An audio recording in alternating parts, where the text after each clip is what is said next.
17 says an odd number the first time and a number less than 3 the second time. So there are 3 odd numbers on a die, 1, 3, and 5. So that is 3 out of 6. And then there are 2 numbers less than 3, and that would be 1 and 2.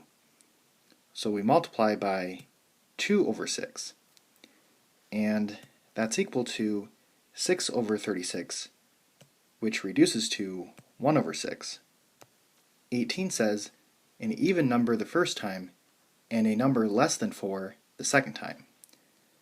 So there are 3 even numbers on a die, 2, 4, and 6.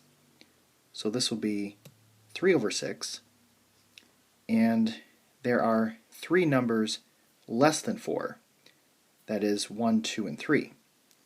So we multiply by 3 over 6, and this is 9 over 36, which reduces to 1 over 4.